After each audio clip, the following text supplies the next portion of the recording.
दोस्तों, एक गांव में धनीचंद नाम का एक व्यापारी रहता था। उसकी गिनती शहर के अमीर व्यापारियों में होती थी, लेकिन अब वह केवल नाम का सेठ रह गया था। वो बिजनेस में हुए घाटे की वजह से उस पर लोगों का बहुत ज्यादा कर्जा पड़ गया था। उसका बिजनेस बंद होने की कगार पर आ गया था।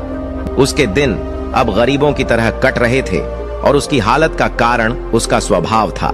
वह बहुत ही शांत, सद्भाव शांत स्वभाव वाला व्यक्ति था। वह दूसरों की बातों पर बहुत जल्दी यकीन कर लेता था, इसलिए उसे मूर्ख बनाना बहुत आसान था। चतुराई उसके अंदर थी ही नहीं, लोगों ने उसके सरल स्वभाव का फायदा उठाकर उसे इस हालत में पहुंचा दिया था। उसके कुछ चतुर दोस्तों, रिश्तेदारों और अन्य व्यापारियों ने उसके खिलाफ साजिश रचकर उसे अपनी चिकनी चुपड़ी बातों में ऐसा फंसा लिया कि उसका बिजनेस बंद होने की कगार पर पहुंच चुका था। धनीचंद सेठ इन चालाक लोगों की बातों को समझ नहीं पाया था, लेकिन अब वह अंदर से टूट चुका था। अब उसे अपनी गलतियों का एहसास हो रहा था। एक दिन धनीचंद सेठ के सामने उन लोगों की सच्चाई सामने आ जाती है। वह सोचता है कि जिन लोगों को वह अपना समझता था, उन लोगों ने ही उसे धोखा दिया है, जिसके कारण सेठ हमेशा अपनी हालत के बारे में सोचता रहता और खुद को कोसता रहता। अब उसके दिन बहुत ही तनाव वाले और उदासी के साथ बीत रहे थे। उसकी पत्नी अक्सर उससे झगड़ा करती रहती। अन्य सेठ अब अपना कर्जा मांगने के लिए हर रोज उसके घर पर आते। एक लंबी सेठों की भीड़ ने उसे बहुत ही ज्यादा गहरे सदमे में डाल दिया था। वह अब उन सेठों से बचता बचाता छिपने लगा। अपनी इस हालत से परेशान होकर उसने आत्महत्या करने का फैसला किया और वह आत्महत्या करने के लिए दूर एक पहाड़ी की ओर चल पड़ा। रास्ते में उसे एक महात्मा की कुटिया दिखाई दे। कुटिया में बहुत शांति और सुकून था। सेठ धनीचंद ने देखा कि उस महात्मा के सामने कुछ लोग बैठे हुए हैं और वे उनसे अपनी समस्याओं का समाधान पूछ रहे हैं। यह देखकर सेठ को बहुत ही ज्यादा जिज्ञासा हुई। कुटिया से बाहर आ रहे एक व्यक्ति को उसने रोका और महत्व के बारे में वह पूछने लगा। उस व्यक्ति ने सेठ धनीचंद की ओर देखा और कहा कि वह महात्मा आसपास के सभी गांवों, कस्बों और शहरों में बहुत ही ज्यादा प्रसिद्ध है। वह बहुत ही अधिक बुद्धिमान है। वह लोगों की बड़ी बड़ी समस्याओं को चंद मिनटों में सुलझा देते हैं। वह लोगों के मन की बात जानने और उनके झूठ को पकड़ने में माहिर है, क्योंकि उन्होंने मानव स्वभाव के बारे में गहराई से अध्ययन किया है और इसे समझने में उन्होंने महारत हासिल की है। वह किसी को भी अपनी बात पर सहमत करने के लिए चुटकियों में सहमत कर लेते हैं, इसलिए उन्हें चतुर बाबा के नाम से भी जाना जाता है। वह व्यक्ति सेठ धनीचंद की ओर देखकर कहता है, अगर आपको भी कोई समस्या है तो आप उनसे समाधान पूछ सकते हैं। यह कहकर वह व्यक्ति वहां से चला जाता है। इसके बाद वह सेठ चुपचाप लोगों की भीड़ में बैठ गया और अपनी बारी आने का इंतजार करने लगा। भीड़ को खत्म होने में शाम हो गई। अब सेठ की बारी थी। उसने महात्मा को प्रणाम किया और दुखी मन से अपनी सारी घटना के बारे में बता दिया। वह महात्मा सेठ की बातों को बहुत ध्यानपूर्वक सुन रहे थे और फिर शांत स्वर में उत्तर दिया, इंसान को इतना शरीफ नहीं होना चाहिए कि वह हर किसी की बातों पर विश्वास कर ले और जो लोग कहें वही करना शुरू कर दे। हर व्यक्ति के अंदर इतनी समझ और चतुराई का होना बहुत जरूरी है।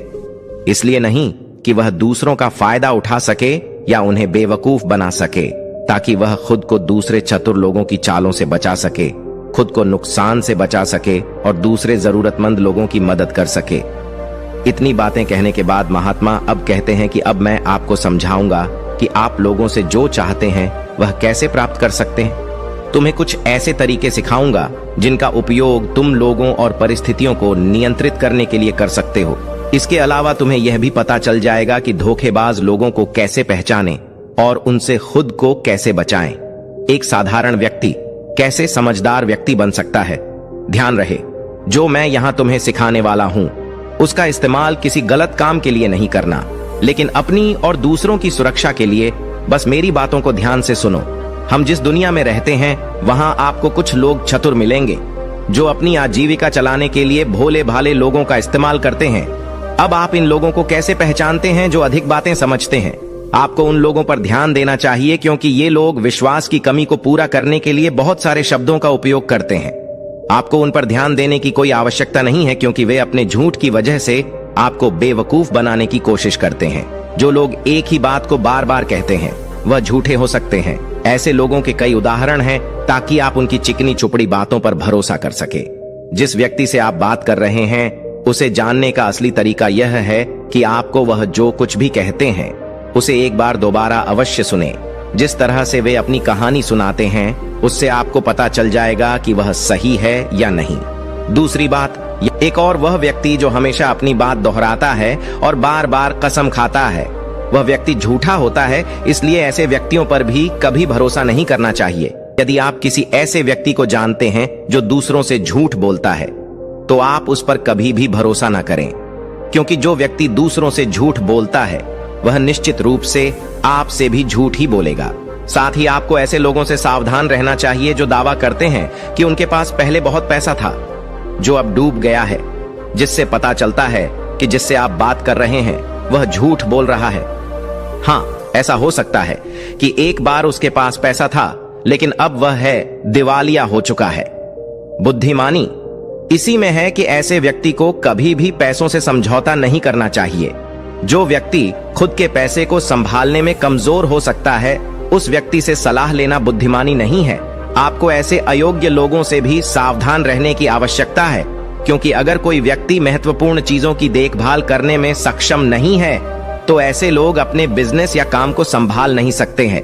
एक समझदार व्यक्ति अपनी जरूरी समस्याओं पर अधिक ध्यान देता है, बेकार की चीजों पर नहीं। दूसरी ओर, अगर आप चाहते हैं कि कोई व्यक्ति आपके साथ अच्छा व्यवहार करे तो आपको हमेशा अपनी इच्छा के अनुरूप परिणाम मिलेंगे, जो कि गलत है। आपको हमेशा एक बात याद रखनी चाहिए कि लोग वही चाहते हैं जो उन्हें कभी नहीं मिल सकता। इसलिए अगर आप ऐसा चाहते हैं कि किसी काम को पूरा करने के लिए आप उसे बार बार करें और आप उसे हासिल कर सकते हैं जो खुद फायर नहीं जा सकता, इसके लिए तुम्हें 2 नियमों पर ध्यान देना होगा। पहला नियम, जिस व्यक्ति को आप अपने वश में करना चाहते हैं उसे वह दे जो वह चाहता है या फिर जिसे वह हासिल करना चाहता है। दूसरा नियम, उस व्यक्ति को तब तक देखें अब जब तक वह आपके नियंत्रण में आ जाता है। तो देखिए कितना दुख होता है जब आप उसे वह देना बंद कर देते हैं जो वह चाहता है, जब भी आपको लगता है कि वह आपको हल्के में ले रहा है। इसलिए जो आपने उसे दिया था उसे वापस ले लें। यह बात उस व्यक्ति को एक कमी और खालीपन का एहसास कराएगी, जिससे वह आपकी बात दोबारा सुनने को तैयार हो जाएगा। तीसरा नियम, जब कोई व्यक्ति ऐसा व्यवहार करता है जैसे कि वह सब कुछ जानता है तो निश्चित रूप से आप एक ऐसे व्यक्ति से बात कर रहे हैं जिसमें बुद्धि की कमी है। सच तो यह है कि जो व्यक्ति यह मानता है कि वह कुछ नहीं जानता, वह अंततः सबसे बुद्धिमान होता है और जीतता है। यदि आप अपने आसपास के लोगों और स्थितियों पर नियंत्रण रखना जानते हैं तो सबसे अच्छा तरीका विनम्र और नम्र होना है। इससे पता चलता है कि आप बाहर के लोगों से झगड़ा नहीं करना चाहते हैं। अपनी शारीरिक भाषा को विनम्र रखें। एक बार जब लोगों को पता चल जाए कि आप बहुत कुछ जानते हैं, आपकी सफलता और विफलता का उपयोग आपके विरुद्ध किया जाएगा। आपकी असफलता पर आपका अपमान होगा और आपकी सफलता पर लोग आपसे नफरत करने लगेंगे। और जब आप लोगों के सामने यह दिखाते हैं कि आप सब कुछ जानते हैं तो लोगों को समझाने की तरकीब अधूरी रह जाती है। लोग आप पर उनका उपयोग करने का आरोप लगा सकते हैं और वे आपको अपनी योजना के साथ आगे बढ़ने का मौका दिए बिना ही मना कर देंगे। लोग हमारे निर्दोष, अज्ञानी और विनम्र होने के कारण हम पर संदेह नहीं करते हैं कि हम उनसे काम ले रहे हैं। जो व्यक्ति अपनी भावनाओं और जज्बातों को छुपाने में माहिर होता है वह दूसरे लोगों को आसानी से अपने वश में कर सकता है। जब लोगों को लगेगा कि आप विनम्र हैं और झगड़ालू स्वभाव के नहीं हैं तो वे आगे आकर आपकी मदद करना चाहेंगे और शायद तब वे आपको अपने बारे में जानकारी देंगे जिसका उपयोग आप उन्हें नियंत्रित करने के लिए कर सकते हैं। और वे आपको यह सारी जानकारी देंगे क्योंकि उन्हें यकीन है कि आप उनसे नहीं लड़ेंगे। जो व्यक्ति यह मानता है कि उसके अंदर सुधार की गुंजाइश है तो उसके सफल होने की संभावना कई गुना बढ़ जाती है। व्यक्ति के अंदर विनम्रता इसलिए भी आती है क्योंकि वह सोचता है कि उसे बहुत कुछ सीखना है, लेकिन जो व्यक्ति यह सोचता है कि वह बहुत कुछ जानता है वह आसानी से मूर्ख बन जाता है। साथ ही एक गृहस्थ होने के नाते आपको इस बात पर भी ध्यान देना चाहिए कि आपका पैसा कहां जा रहा है और उस मेहनत की कमाई को तब तक खर्च न करें जब तक आपको उस पैसे के बदले में वह न मिल जाए जो आप चाहते हैं। इसका मतलब यह है कि अगर आप सामान लिए बिना पैसे देते हैं तो धोखा मिलने की संभावना बढ़ जाती है। ऐसा भी हो सकता है कि अगर किसी ने आपका पैसा पहले ही ले लिया है तो वह अपना वादा नहीं निभाएगा। इसलिए सुरक्षित रहने के लिए उस व्यक्ति को पैसे देने से पहले सावधानी बरतें। जो चीज आप उससे पाना चाहते हैं उसे प्राप्त करें। चौथा नियम, लोगों को समझाने का सबसे अच्छा तरीका यह जानना है कि आप किसका मन बदल सकते हैं और किसका नहीं। यह 100% सत्य है कि आप किसी के मन को अपने अनुसार तब तक नहीं चला सकते जब तक वह आपको पसंद न करता हो। इसलिए जो लोग आपको पसंद करते हैं और आपका सम्मान भी करते हैं, उन्हें अपने तरीके से चलाने की कोशिश करें, लेकिन सही चीजों के लिए इस बात का ध्यान रखें। यदि आप किसी ऐसे व्यक्ति के मन में हेरफेर करने का प्रयास करते हैं जो आपको पसंद नहीं करता है, तो ऐसे में आपका सारा समय और धैर्य बर्बाद हो जाएगा। इसके अलावा जब भी आप ऐसे व्यक्ति को बदलने की कोशिश करेंगे तो वह आपसे बहस करेगा। चाहे आप कुछ भी करें, आप कभी भी ऐसे व्यक्ति के मन को नहीं बदल पाएंगे। आपको अपनी बहस शुरू होने से पहले ही प्रयास करना बंद कर देना चाहिए और याद रखना चाहिए कि केवल आप ही उन लोगों को बदल सकते हैं जो आपको पसंद करते हैं और आपका सम्मान करते हैं। इसलिए यदि आप किसी को बदलना चाहते हैं, सबसे पहले इसके साथ अच्छे संबंध स्थापित करें और इससे दोस्ती करें। इतना कहकर महात्मा कुछ देर रुके और फिर आगे कहने लगे, अब मैं तुम्हें कुछ ऐसी तरकीबें बताऊंगा जिनका प्रयोग करके चतुर और धोखेबाज लोग दूसरों को मूर्ख बनाते हैं और उनका गलत इस्तेमाल करते हैं। पहला तरीका, जब किसी चतुर व्यक्ति को अपना काम निकालना होता है तो वह अपने इरादे पूरी तरह छिपा कर रखता है, अर्थात वह झूठ बोलता है, सबसे महत्वपूर्ण बात छिपाता है और केवल उतना ही कहता है जितना वह चाहता है। दूसरा तरीका, एक व्यक्ति जो चतुर है, दूसरों को गुमराह करना चाहता है, वह जितना संभव हो उतना ध्यान अपनी ओर आकर्षित करना चाहेगा, क्योंकि इस तरह वह किसी समूह का सबसे महत्वपूर्ण हिस्सा बन सकता है, दूसरे लोगों को गुमराह कर सकता है या अपने फायदे के लिए आपके कमरे का इस्तेमाल कर सकता है। तीसरा तरीका, जो व्यक्ति लोगों को गुमराह करता है, वह अच्छी तरह से जानता है कि लोगों की भावनाओं के साथ कैसे खेलना है। वह अलग अलग मौकों पर अपने लाभ के अनुसार अलग अलग भावनाएं व्यक्त करता है, लेकिन केवल दिखावा करने के लिए। कभी कभी वह बहुत क्रोधित होगा, कभी कभी वह बहुत विनम्र होगा, कभी कभी वह बहुत मिलनसार होगा और कभी कभी वह बहुत उदास रहेगा। जिस व्यक्ति से उसका काम निकलेगा वह उसके साथ वैसा ही व्यवहार करना शुरू कर देता है। चौथा तरीका, एक चतुर व्यक्ति जो आपको नियंत्रित करना चाहता है, उसकी अपनी इच्छा के अनुसार आपको यह सोचने पर मजबूर कर देगा कि वह आपके जीवन का सबसे महत्वपूर्ण व्यक्ति है। आप इसके बिना काम नहीं कर सकते, लेकिन वास्तव में ऐसा नहीं होता है। वह आपको सिर्फ यह आश्वासन देता है कि आप उसके बिना जीवन की कल्पना नहीं कर सकते हैं। इस तरह जितना अधिक आप उन पर निर्भर होते जाते हैं, उतना ही अधिक उनका आप पर नियंत्रण बढ़ता जाता है और वे आपसे अपना काम करवा लेते हैं। पांचवा तरीका, धोखेबाज व्यक्ति सिर्फ अपने लिए सभी की सहानुभूति पाने की कोशिश करता है। सभी उसे सबसे गरीब समझते हैं। उसे इस बात से कोई फर्क नहीं पड़ता कि आपकी समस्या कितनी बड़ी है।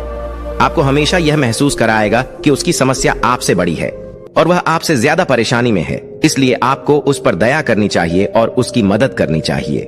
छठा तरीका, एक चतुर व्यक्ति हमेशा यह कोशिश करता है कि किसी भी बड़े काम का श्रेय हमेशा उसे ही मिले। तारीफ तो उसकी ही होनी चाहिए, चाहे कोई कुछ भी करे, लेकिन तालियां सिर्फ उसके लिए हैं, इसलिए वे ज्यादा से ज्यादा लोगों का ध्यान अपनी ओर आकर्षित करना चाहते हैं। अधिक से अधिक लोगों को अपने साथ जोड़ने के लिए चतुर लोग अक्सर सबसे कठिन काम दूसरों को सौंप देते हैं और आसान काम अपने पास रख लेते हैं, लेकिन सारे काम का श्रेय खुद लेने की कोशिश करते हैं। सातवां तरीका, एक धोखेबाज आपका सबसे अच्छा दोस्त होने का दिखावा करेगा। वह दिखाएगा कि आपका उससे बेहतर दोस्त नहीं हो सकता। इस तरह से आपके सभी रहस्य जानने की कोशिश करेगा और गलत पर समय वह उनका उपयोग आपके खिलाफ करेगा। इसलिए अपने रहस्य बताने से पहले 10 बार सोचें, क्योंकि दुनिया में सबसे खतरनाक चीज एक धोखेबाज दोस्त है। इसलिए यह पहचानना सीखें कि कौन दोस्त है और कौन नहीं। आठवां तरीका, अधूरी जानकारी दें। एक धोखेबाज व्यक्ति आपको केवल उतनी ही जानकारी देगा जितनी वह आपसे जानना चाहता है। कारण, क्योंकि वह चाहता है कि आप सिर्फ ये बातें जानें, वह कभी भी आपके साथ पूरी बातें साझा नहीं करेगा। वह सबसे महत्वपूर्ण चीजें छिपाएगा ताकि समय आने पर वह उनका उपयोग कर सके और सारा श्रेय ले ले या अपना काम पूरा करवा सके। 9वां तरीका, एक चतुर व्यक्ति कभी भी अपनी बात पर कायम नहीं रहेगा। समय आने पर वह अपनी बात से मुकर जाएगा। इसका कारण कुछ भी हो सकता है। या तो वह चाहता है कि आप ऐसा न करें, या वह जानबूझकर ऐसा कर रहा है। यह उसकी इच्छा पर निर्भर करता है। 10वां तरीका, वे ऐसा दिखावा करते हैं जैसे उन्हें कुछ भी पता नहीं है। वे सबसे निर्दोष हैं। हालांकि उन्हें उस समय उस घटना के बारे में सब कुछ पता है, लेकिन फिर भी वे आपके मुंह से सब कुछ सुनना चाहेंगे, क्योंकि कल को अगर उनके मुंह से कुछ ऐसी बात निकल गई जो नहीं कहनी चाहिए थी, तो वह आपका नाम ले सकते हैं कि उसने मुझे बताया, या वे निर्दोष बने रहें ताकि वे अपनी जिम्मेदारियों से बच सकें। जितना उन्हें मिल सकता था उससे अधिक काम के बोझ से दूर रहें। वे जानबूझकर ऐसा करते हैं ताकि कोई उन पर ध्यान न दे और वे महान चीजों से बच सकें। 11वां तरीका, दूसरों पर उंगली उठाना या दोष देना। एक चतुर व्यक्ति हमेशा अपने हाथ खाली रखना चाहेगा, अर्थात उसे कोई कड़ी मेहनत या अधिक जिम्मेदारी नहीं निभानी पड़ेगी। इसलिए वह दूसरों पर उंगली उठाता रहता है कि मुझे यह काम ठीक से नहीं आता। वह इस बात को भली भांति जानते हैं। यह दूसरी स्थिति यह आती है कि कहीं न कहीं उनकी पोल खुल जाती है या इज्जत सामने आ जाती है। फिर भी वे अपनी गलती का दोष दूसरों पर डाल देते हैं। 12वां तरीका, एक धोखेबाज हमेशा झूठी तारीफ करेगा। वह केवल वही कहेगा जो दूसरा व्यक्ति उससे सुनना चाहता है, और वह ऐसा तब तक करेगा जब तक उसका काम पूरा ना हो जाए। इसके बाद वह लोगों के सामने उसी व्यक्ति की आलोचना करेगा और उसकी कमी को दूसरे लोगों के सामने जाहिर करेगा। 13वां और आखिरी तरीका बताते हुए महात्मा कहते हैं, ऐसा व्यक्ति जो अपने फैसलों को नियंत्रित करने की कोशिश करता है, सबसे पहले एक धोखेबाज और चालाक व्यक्ति बनने की कोशिश करेगा, आपका सबसे अच्छा दोस्त और शुभचिंतक। उसके बाद जब उसे विश्वास हो जाएगा कि आपने उस पर आंख मूंदकर भरोसा करना शुरू कर दिया है, तो वह आपके फैसले खुद लेने की कोशिश करेगा। वह आपको यह महसूस कराएगा कि उसने आपके लिए जो फैसले लिए हैं उससे आपको फायदा होगा। चतुर व्यक्ति को फायदा होने वाला है। तो ये थे वो तरीके जिनसे आप लोगों को अपनी बात मनवाने के लिए इस्तेमाल कर सकते हैं और चतुर और धोखेबाज की पहचान कर सकते हैं। इन तरीकों का पालन करके आप उन सभी लोगों से बच सकते हैं। धनी चंद सेठ को सभी प्रश्नों के उत्तर मिल गए। उन्होंने महात्मा को उनके बहुमूल्य जानकारी देने के लिए धन्यवाद प्रकट किया और अपने घर वापस लौट आए। इसके बाद धनी चंद सेठ ने बहुत मेहनत की और इस कहानी में बताए गए नियमों का पालन किया। इसके बाद वह फिर से एक अच्छा व्यापारी बन गया।